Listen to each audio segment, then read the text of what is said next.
Se vocês prestarem atenção no início, não é coincidência.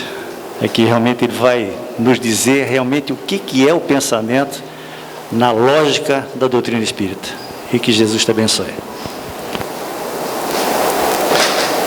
Caros amigos, caras amigas, cumprimentando cordialmente a todos vocês, transmitimos o nosso abraço. E neste início, não podemos deixar de mencionar, quando nos encontramos aqui na casa de Jesus, envolvidos nessa vibração tão positiva e amorosa que se produz em torno da Boa Nova, não podemos deixar sempre de lembrar, de agradecer ao nosso Criador, agradecer à espiritualidade amiga, agradecer a Jesus, nosso amigo, nosso mestre, nosso guia, por ter nos oportunizado a conhecer, a nos aproximar da doutrina espírita.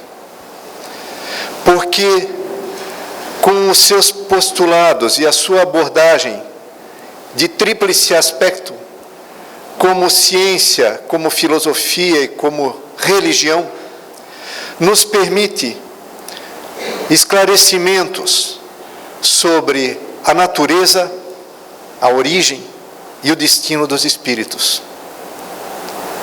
E mais, as relações entre o mundo material e o mundo espiritual. É, portanto, uma rica fonte a nos guiar na nossa escalada evolutiva. Claro que cada um com o devido esforço próprio, rumo aos estágios mais avançados que a bondade divina nos destina. O tema de hoje, pensamento e vontade, é de fundamental importância, tanto para a nossa vida atual, como para a nossa vida futura.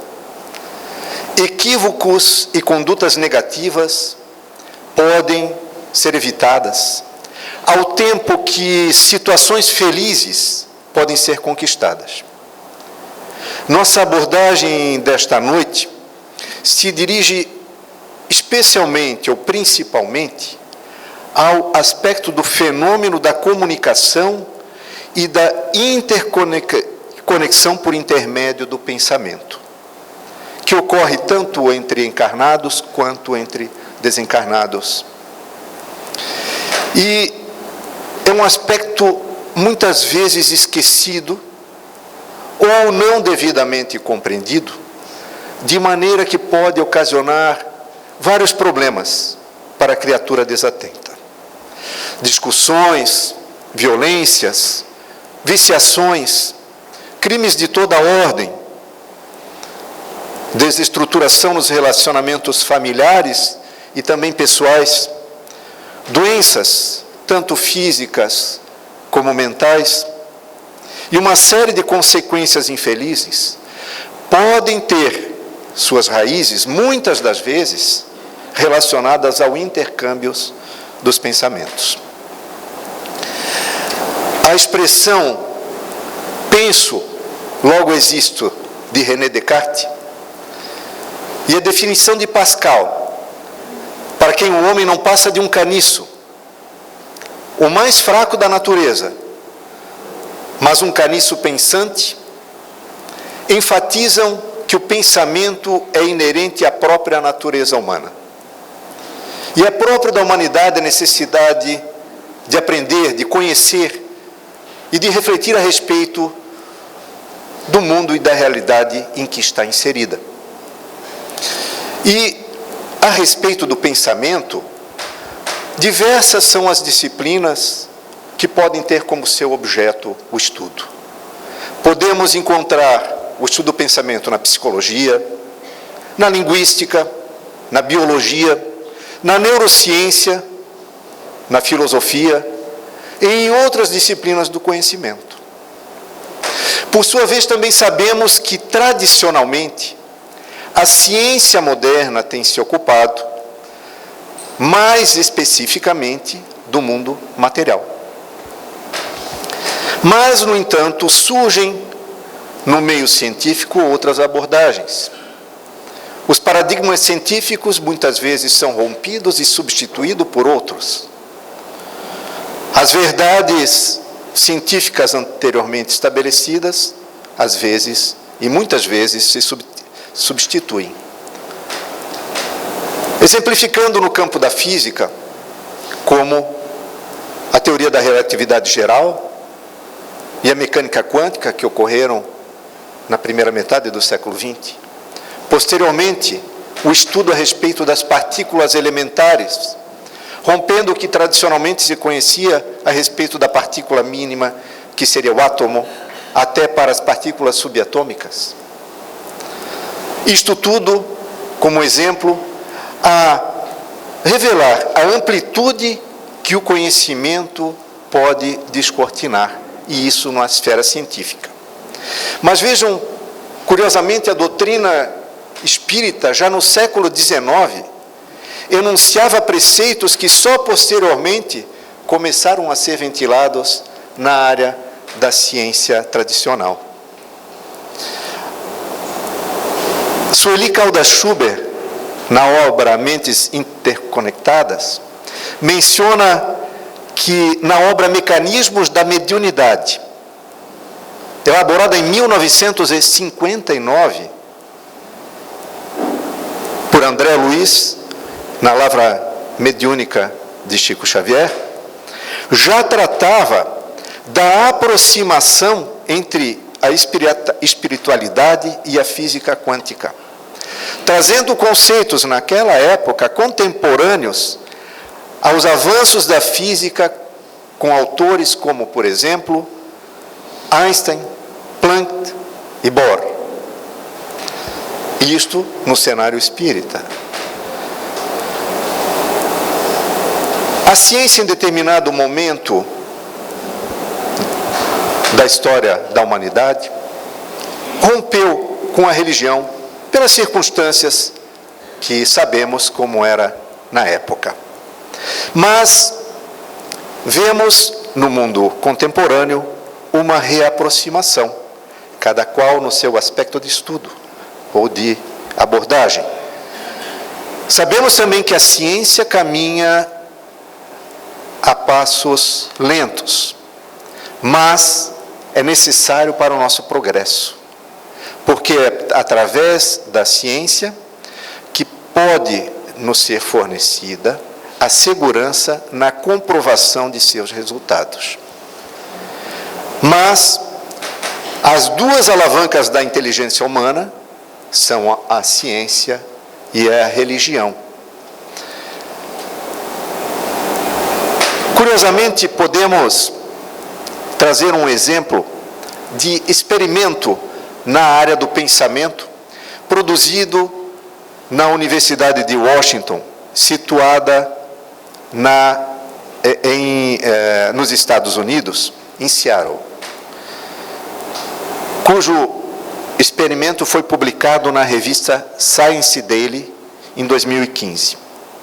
Lá naquela universidade, por um experimento utilizando computadores, pesquisadores demonstraram que é possível enviar informações extraídas de um cérebro humano diretamente para outro cérebro humano e percebido pelo outro, cuja atividade foi constatada por eletroencefalograma.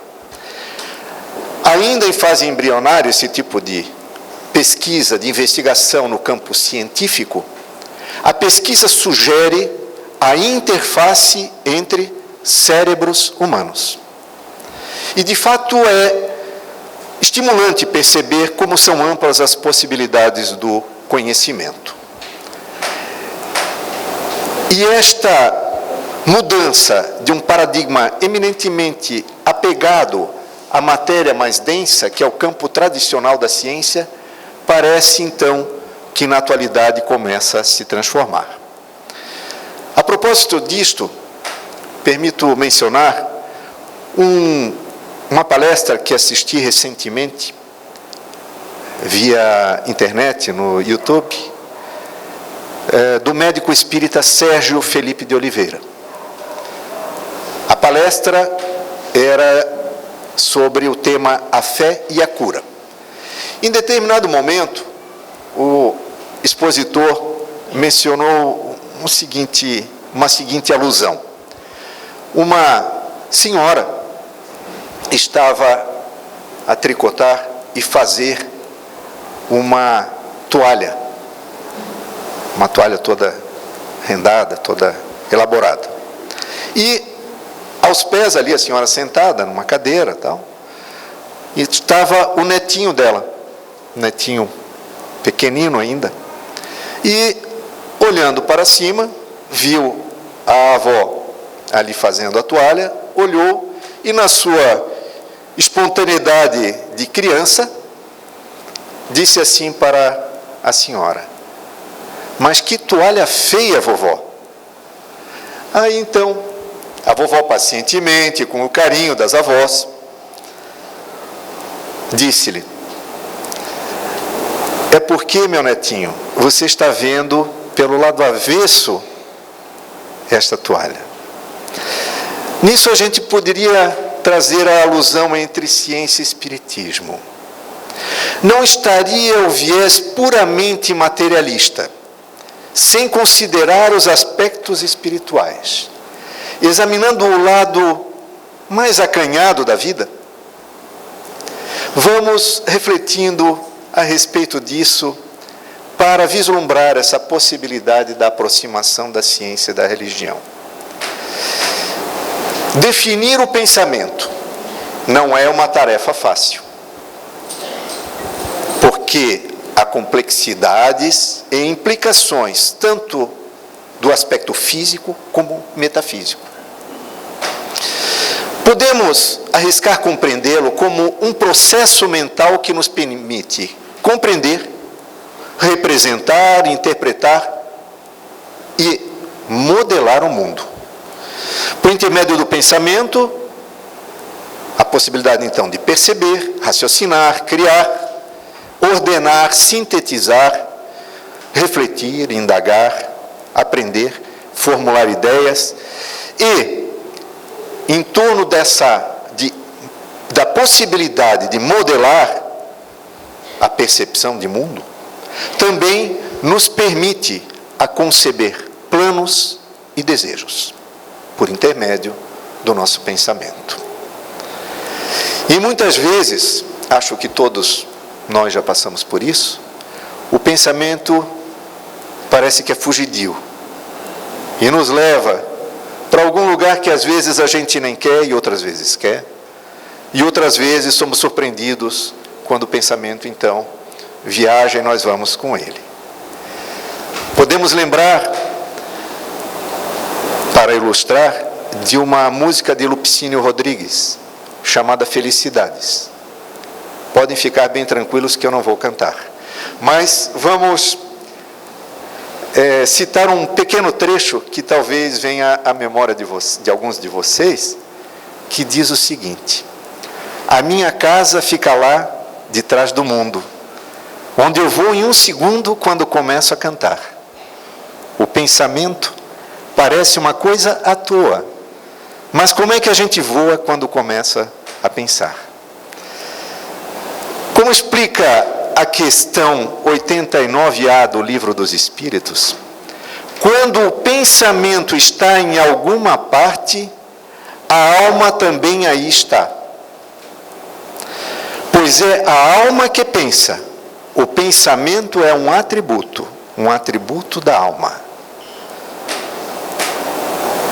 Até é assim que no plano espiritual, por intermédio do pensamento, os espíritos com rapidez podem percorrer todo o espaço. Na obra Nos Domínios da Mediunidade, de André Luiz, pela lavra mediúnica de Chico Xavier, há nessa obra, que trata de uma missão de trabalho que o Espírito André Luiz, acompanhado de Hilário, que deixam a colônia Nosso Lar para vir à crosta terrestre, aprender mais a respeito da comunicação mediúnica. Numa das partes desta obra, Albério, um dos benfeitores espirituais que acolheu esses dois espíritos, neste estudo, proferiu uma palestra muito esclarecedora. E em determinado trecho dessa palestra do Albério, nós extraímos o seguinte: a ideia é um ser organizado por nosso espírito, a que o pensamento dá forma, e ao qual a vontade imprime movimento e direção. Segundo é fácil concluir, dizia Albério, todos os seres vivos respiram na onda do psiquismo dinâmico que lhes é peculiar. Esse psiquismo independe dos centros nervosos. Vejam, independe dos centros nervosos, significando que não é produzido no cérebro nem nos centros nervosos. Uma vez que, fluindo da mente, é ele que condiciona todos os fenômenos da vida orgânica em si mesma.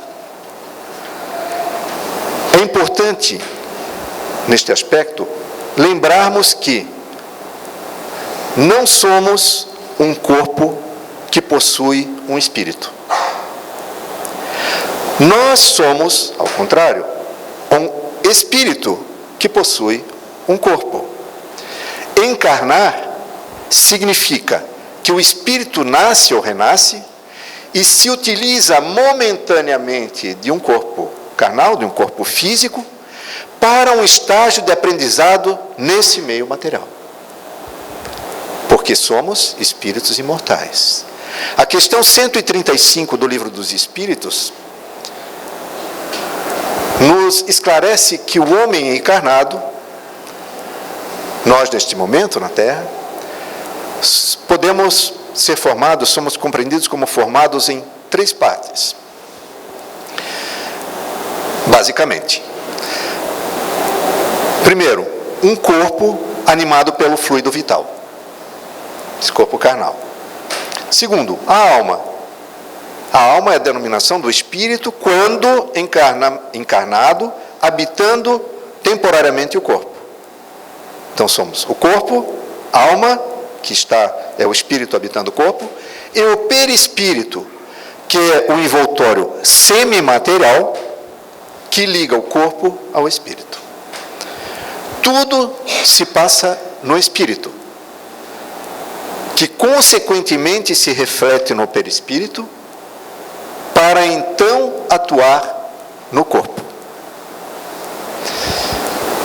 Há um autor clássico, inclusive na literatura espírita, que é Ernesto Bosano, professor de filosofia da ciência em Turim, na Itália, que nessa encarnação esteve aqui na Terra do ano de 1862 a 1943, quando desencarnou. E ele produziu uma série de pesquisas e foi um dos precursores até do estudo do espiritismo, depois já dos iniciantes, junto com Kardec, bem como da metafísica e da metapsíquica. E publicou uma obra cujo título é o desta exposição de hoje, Pensamento e Vontade. Naquela obra, contrariando o materialismo científico da época, demonstrava que o pensamento não seria uma função do cérebro, mas sim que o pensamento é que condiciona o cérebro. Dessa maneira, como esclarece Joana de Ângeles na obra Joana de Ângeles Responde, por Chico Xavier, por Divaldo Franco, o pensamento é força viva e atuante, porque procede da mente que tem a sua sede no ser espiritual, sendo, portanto, a exteriorização da entidade eterna. Conforme o seu direcionamento, manifesta-se no mundo das formas a sua realização. Nesse mesmo estudo, Ernesto Bolzano diz que tanto o pensamento como a vontade são forças plásticas e organizadoras, e que o pensamento é apto a criar formas-pensamento, também traduzidas como criações mentais ou ideoplastias. Nesse estudo, ele utiliza, além de outras obras, pesquisas, inclusive por intermédio de médiums, mas ele se utiliza como referência uma obra teosófica dos autores Annie Besant e Leadbeater, intitulada essa obra de Formas-Pensamento, que se pode resumir em alguns aspectos. Primeiro, que todo pensamento cria uma série de vibrações na substância do corpo mental. Segundo, que esse corpo mental, pelo pensamento, exterioriza uma fração de si mesmo. Assim, é que se produz uma forma-pensamento, que é, de certo modo, uma entidade animada, de intensa atividade, a gravitar em torno do pensamento gerador. Vejam o que seria essa forma-pensamento.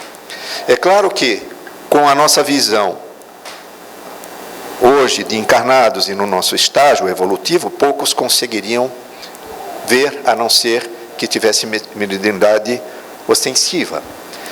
Mas, assim que foi feita a pesquisa, estas formas, pensamentos, podem representar os sentimentos que as originaram. Aí foi feito um apanhado. Vou mencionar alguns. Usura, ambição, avidez produzem essas formas de pensamento retorcidas. Os pensamentos endereçados a outrem, tanto como o ódio e o seu contrário, a afeição, são ou se apresentam em formas de projéteis, como direcionados a algo. O pensamento de preocupação quanto a um determinado problema produz filamentos espirais nessas formas. A cólera, o zigue-zague de um raio. O medo, uma substância pardacenta, como salpicos de lama. Sabemos também que o pensamento é transmitido como ondas, como raios. Não encontra barreiras para se propagar. Para uma melhor compreensão do assunto, um capítulo muito interessante a respeito é o de número 14, que se encontra na obra A Gênese, uma das obras pilares da doutrina espírita, que é de extrema relevância para a nossa compreensão. Podemos dali extrair o seguinte: todos os seres, encarnados e desencarnados, estamos mergulhados no fluido cósmico universal. O fluido cósmico universal, princípio elementar do universo, basicamente possui dois estados. Um estado é o dos fenômenos espirituais, que é aquele estado imponderável e etéreo, que nós aqui encarnados denominamos o mundo invisível, porque poucos de nós conseguem vê-lo. E o outro estado é o dos fenômenos materiais, ponderável e com a matéria mais densa, que é o objeto principal da ciência tradicional. Mas, conclui Kardec, no século XIX, tudo no universo se liga, tudo se encadeia, tudo se acha submetido à grande e harmoniosa lei de unidade, desde a mais compacta materialidade até a mais pura espiritualidade.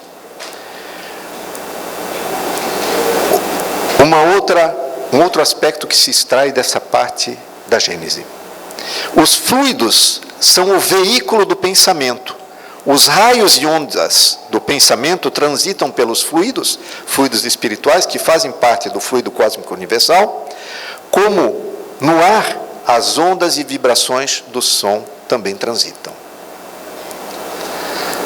Criando imagens fluídicas, o pensamento se reflete no perispírito, como num espelho, e toma nele corpo, e aí, de certo modo, se fotografa, como agrafar no nosso perispírito o que pensamos. Joana de Ângeles, na obra Em Busca da Verdade, assevera que através do pensamento cada ser humano eleva o seu estágio de evolução, caracterizando-se pela nobreza das ideias que formula ou pela vulgaridade em que se compraz. Tudo no ser humano tem origem no pensamento, que logo se transforma em ideia, desenhando as possibilidades de realização, a fim de converter-se em ação. Aqui a gente já fica bem atento. Opa, temos que controlar aquilo que pensamos. Joana de Ângeles, ainda na obra Triunfo Pessoal, diz que quando mal direcionado, o pensamento derrapa em viciações mentais perturbadoras que levam o indivíduo a conflitos e desordens emocionais de gravidade. Mas, disciplinados por intermédio da vontade, que é algo que também devemos executar, conduz os sentimentos aos níveis mais formosos da inteligência, que se enriquece de requisitos capazes de felicitar e tornar harmônicas as criaturas. Portanto, como energia, pode ser uma fonte da nossa sublimação. Mas é sempre também importante lembrarmos-nos de que tanto os nossos pensamentos como nossas condutas refletem para além de nós.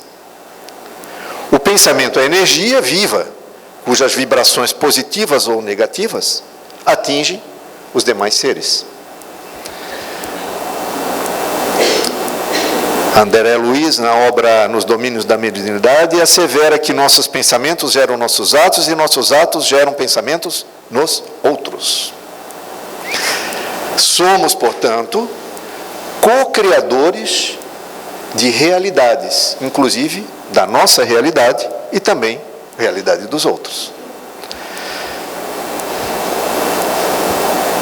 Vibrações negativas como ódio, ira, ciúme, inveja, etc., e tantas as outras, e inclusive, o que é muito perigoso também, idioplastias sustentadas pelo pensamento fixo em ideias perturbadoras e agressivas, repercutem contra quem são dirigidas, mas também repercutem contra quem emite este tipo de vibração.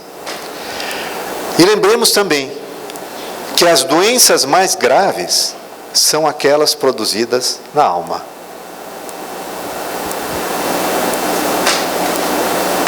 De outro lado, vibrações positivas, como saúde, tolerância, ternura, compreensão, refletem positivamente para quem são direcionadas e também a quem emitiu.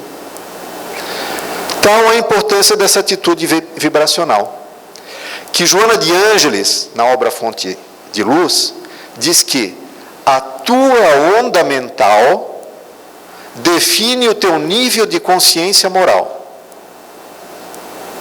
Lembram daquela expressão, diga-me com quem andas que eu te direi quem és?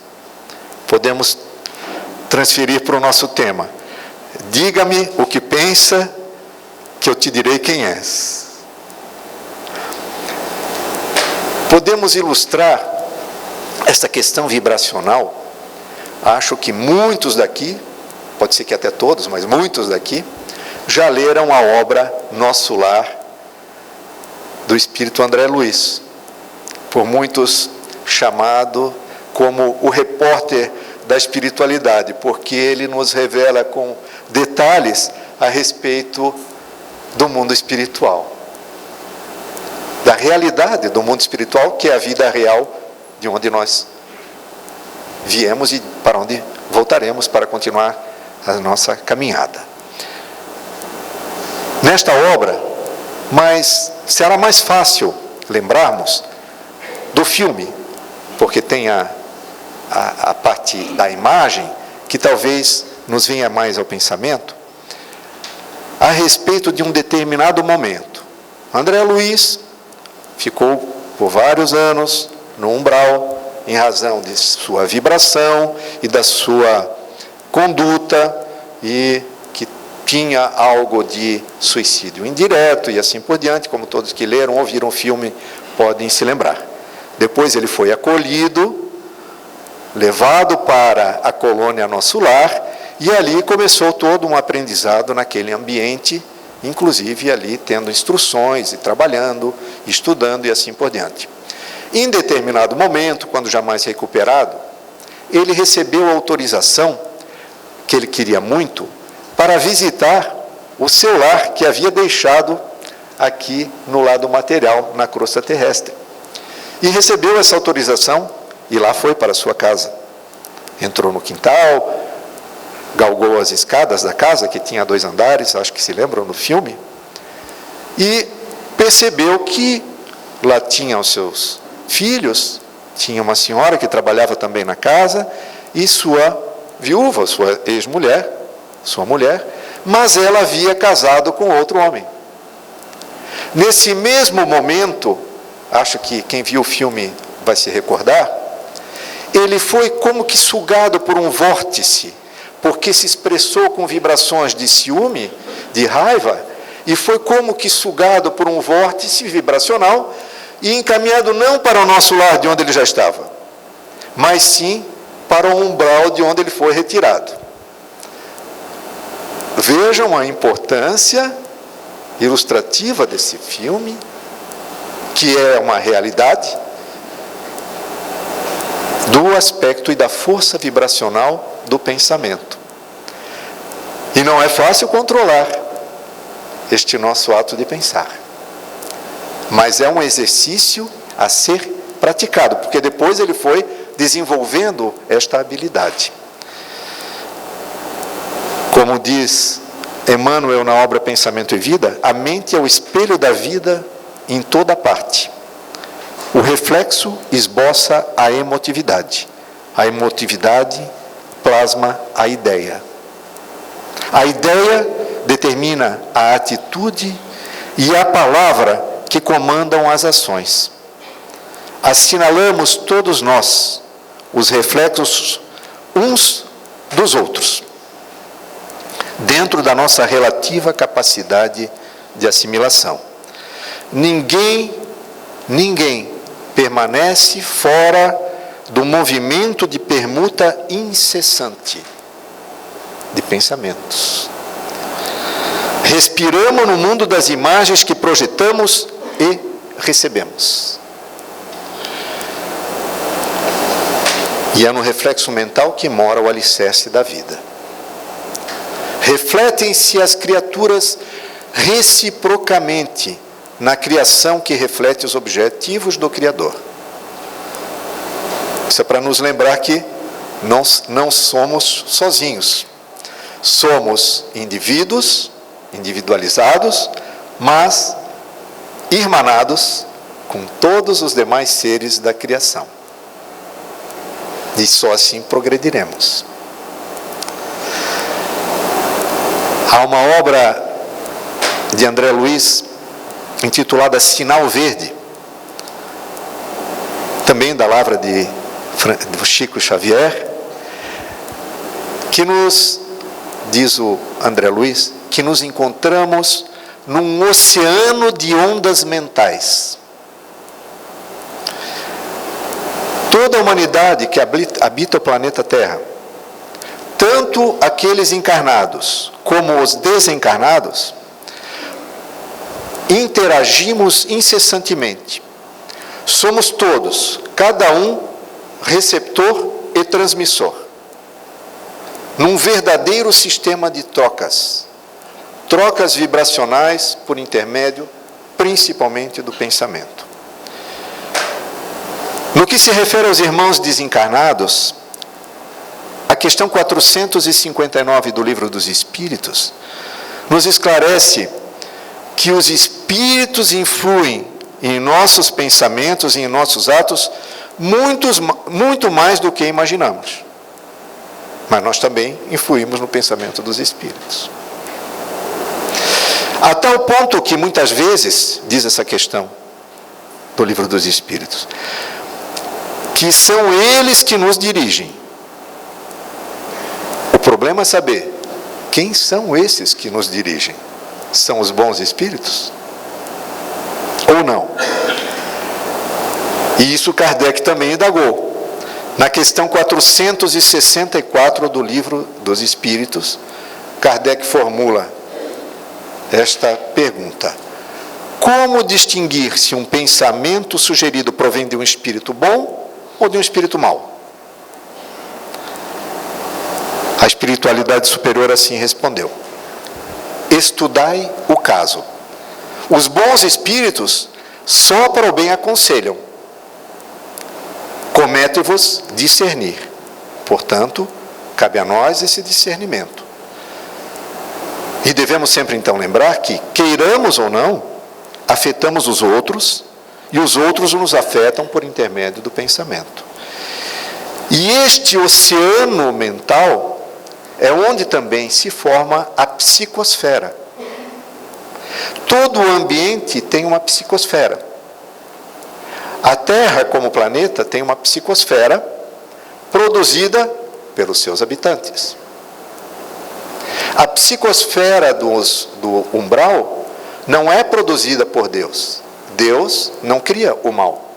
É uma produção dos pensamentos e ações que formam aquelas formas, pensamentos, quase como algo corpo, e formam os ambientes. Quando se está num ambiente em que as pessoas vibram e pensam em elevadas ideias, ou sublimações, ou para o bem, tudo em torno daquilo assim vibra, como é o caso aqui na casa de Jesus, em outros momentos que a gente possa estar. Mas há toda um ambiente criado mentalmente. E essa psicosfera, nós somos responsáveis pela criação, que pode ser uma psicosfera, então, positiva ou negativa. E cada vez mais vamos nos aperfeiçoando para criar psicosferas positivas. Com o nosso pensar e com o nosso agir, nós criamos a nossa realidade, tanto realidade individual como também coletiva. O universo é a projeção da mente divina. E a Terra, qual a conheceis em seu conteúdo político e social, é produto da mente humana.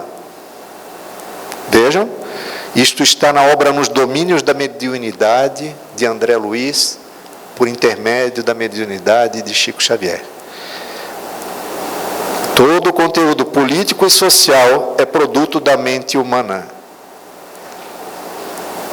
Tudo que nós vemos de bom ou de ruim na nossa crosta terrestre é uma produção própria. É a nossa fábrica mental. Cabe a nós mudarmos um pouco mais essa fábrica. Pintarmos as paredes, azeitarmos as máquinas, modificarmos os sistemas, para que cada vez mais este fluido vibracional nos envolva com as vibrações de Cristo, de Deus, da bondade, do belo e do bom. Porque Deus só produz o bem. Mas, muitas vezes, há uma dissintonia das criaturas. As dissintonias são faixas vibracionais, como um rádio. Cabe-nos a nós acharmos a faixa correta para a estação funcionar. Embora nenhuma criatura fique ao desabrigo, porque na bondade de Deus, todos nós, sempre e sempre, somos acolhidos. A força vibracional do pensamento nos conduz do ódio ao amor, da dor à alegria, da obsessão à libertação, rumo às diretrizes divinas. E a vontade? A vontade é o motor que impulsiona os sentimentos e as aspirações humanas rumo às conquistas do infinito, como disse Joana de Ângeles. Para bem pensar, é indispensável a atuação da vontade. O cérebro é o dínamo que produz a energia mental, disse Emmanuel. No entanto, na vontade temos o controle que dirige nesse ou naquele rumo, suficientemente forte para sustentar a harmonia do espírito. Como a vontade depende de vários fatores, ela pode ser trabalhada através de exercícios mentais, do interesse e da motivação, a fim de se transformar instintos em sentimento, doença em saúde, e conquistar estados de beleza e de ideais de engrandecimento do ser humano. Jason de Camargo, que produziu a obra Educação dos Sentimentos, nos fala que a vontade é que educa os sentimentos e através dela é que estabelecemos as nossas escolhas. E o que nós devemos ter como escolhas? Desenvolver e cultivar os sentimentos em torno da moral cristã, em torno da boa nova, do Evangelho de Jesus e das lições de Jesus, que foram clarificadas, foram apresentadas de forma simples, clara, para que todos nós possamos compreendê-la por intermédio da doutrina espírita, ao alcance de todos nós. Podemos estabelecer que o bom espírita, como assim o livro dos Espíritos nos esclarece, não é nenhum ser especial, não é um santo, não é um ungido. Não. São pessoas normais como todos nós, mas com um qualificativo. Como distinguir o bom espírita? É aquele que se esforça para melhorar, a fim de atingir os estágios mais adiantados da caminhada evolutiva. Então, esse esforço não é um esforço definitivo, é um esforço permanente. É um esforço permanente que se exercita no dia a dia.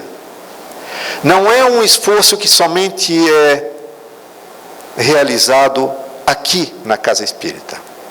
É realizado nas nossas condutas habituais, na nossa família, no nosso trabalho, com os nossos eventuais desafetos, é na sociedade, não é escondido num ermitério qualquer, é no nosso dia a dia. Procurar melhorar a cada dia e sempre lembrar, ops, eu acho que me equivoquei. Vou mudar. Me transformo a cada dia um pouco mais. É uma lapidação própria, que cada um de nós deve assim proceder. E sempre lembrando que nós interferimos nos outros e os outros em nós. É coletiva a nossa responsabilidade, mas é também individual. E é claro que isto é um exercício que não é simples, nem fácil, porque senão todos já estaríamos em estágios de nível evolutivo muito e muito e muito além do que talvez a gente até possa imaginar. Cada passo de cada vez. Estamos já avançando muito, mas há muito ainda a avançar. Podemos sugerir nesta senda 3 coisas a evitar. Uma sugestão. Coisas a se evitar. Primeiro, ideia fixa. Ideia fixa. Em problema, em doença, em situação. Toda ideia fixa é uma porta aberta. Não quer dizer que isso é uma fatalidade, mas é uma porta aberta à obsessão. Inclusive da auto-obsessão. As ideoplastias e as ideias fixas, elas têm um efeito. Então, evitar a ideia fixa. Tem gente que pensa durante 20 anos, porque há 20 anos atrás o fulano, a ciclana, enganou aquela outra pessoa, e assim vai carregando aquele momento para muitos e muitos e muitos anos, e às vezes desencarna e continua com aquele problema levado para muitos e muitos tempos. A ideia fixa não é bom. Segunda sugestão para evitar: colocar-se como receptor de aspectos negativos. E onde poderemos ter esses aspectos negativos? É bem fácil de encontrar os aspectos negativos, né? As notícias, contendas, discussões, e há quem até faça isso com fofocas. Conteúdo vulgar da internet, livros e filmes de baixo teor artístico, literário ou moral, e assim por diante. Então, procurar modificar este ambiente, porque já vimos que o pensamento forma as formas pensamentos, forma a nossa vibração e forma o nosso ambiente em que vivemos. Terceira sugestão para evitar: pensar só em si. Também fica como sugestão. Mas isso é fácil, né? Então vamos partir então para 3 coisas como sugestão a cultivarmos.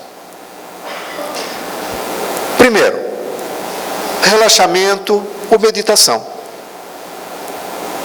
É muito importante, principalmente com o excesso de informações que lidamos, e muitas vezes não sabemos para quê, porque muitas dessas informações, você quer, são boas, mas estamos de tal a tal momento transformados quase em criaturas robotizadas. Antigamente existia o vício do cigarro, né? E hoje o celular é o cigarro do século XXI. Que a gente não para de olhar para aquele instrumento. Isto não é o mal. A internet, a tecnologia é para o bem.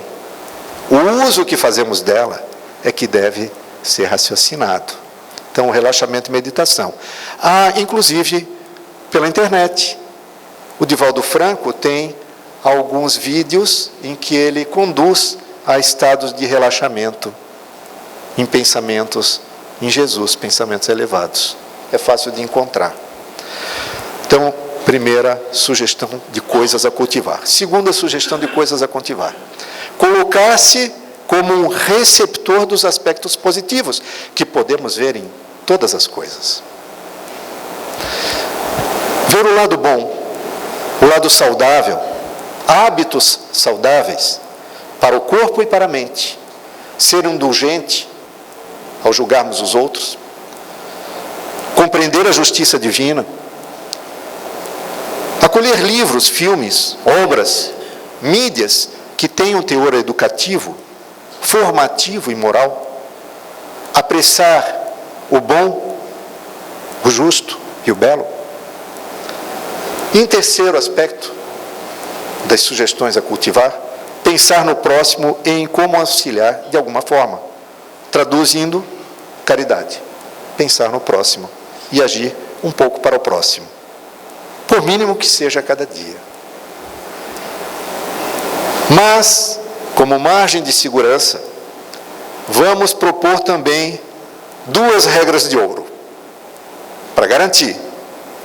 Primeira regra de ouro, para modificarmos o nosso estado vibracional. Uma delas, infalível, já comprovada, que é o hábito do Evangelho no lar. Reservar, uma vez por semana, numa hora determinada, e é naquela hora. Ah, mas hoje tem a novela. Não, marca fora do horário da novela, um horário neutro, que não vai ser incomodado por visitas, etc. E se for ser franco com a visita, olha, esse é o momento que eu reservo para o Evangelho no lar. Faça ali. No começo é meio difícil, depois acostuma.